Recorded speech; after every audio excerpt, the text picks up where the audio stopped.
Pandalam KSRTC bus സ്റ്റാൻഡിൽ വെള്ളിയാഴ്ച രാവിലെയായിരുന്നു സംഭവം. ഡ്യൂട്ടിയിലുള്ള 3 ഡ്രൈവർമാരെ ഊതിച്ചപ്പോൾ ബ്രീത്ത് അനലൈസറിൽ മദ്യപിച്ചതായി കണ്ടെത്തി. എന്നാൽ അവർ മദ്യപിച്ചിട്ടില്ലെന്ന് ആണയിട്ട് പറഞ്ഞു. വേണമെങ്കിൽ രക്തം പരിശോധിക്കാമെന്ന് കൂടി ഉറപ്പ് പറഞ്ഞതോടെ ഊതിച്ചവരും പെട്ടു. കൊട്ടാരക്കരയിൽ നിന്നുള്ള ഡ്രൈവർ കൊണ്ടുവന്ന തേൻവരിക്ക 4 ചുള തങ്ങൾ കഴിച്ചുവെന്നും ചക്കയാണ് തങ്ങളെ ചതിച്ചതെന്നുമാണ് ഇവരുടെ വാദം.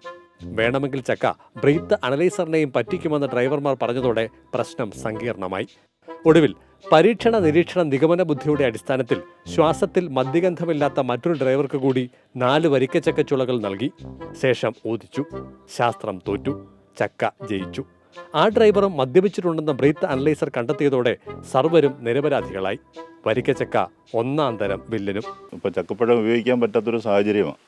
കാരണം പോലീസ് നമ്മളെ ഉദിക്കാൻ വല്ലതും പറഞ്ഞു കഴിഞ്ഞാൽ അങ്ങനെ പെറ്റിയൊക്കെ വരുമല്ലോ എന്നുള്ള ആശങ്ക ഞങ്ങൾക്കുണ്ട്. നല്ല മധുരമുള്ള പഴങ്ങൾ പഴക്കം മൂലം പുളിച്ചാൽ അതിൽ ലഹരിയുടെ അംശമുണ്ടാകും. ഫ്രാക്ടോസ്, ഗ്ലൂക്കോസ് എന്നീ ഘടകങ്ങളാണ് പഴങ്ങൾ പുളിക്കാൻ സഹായകരമാകുന്നത്. ഇതാകട്ടെ ചക്കപ്പഴത്തിൽ ധാരാളമുണ്ട് താനും. എന്നാൽ ഈ അവസ്ഥയിൽ ചക്കപ്പഴം കഴിക്കുക എന്നത് പ്രയാസകരമാകുമെന്നാണ് വിദഗ്ധ അഭിപ്രായം. അങ്ങനെയെങ്കിൽ ഇവിടെ ആരായിരിക്കും വില്ലൻ? ആർക്കറിയാം.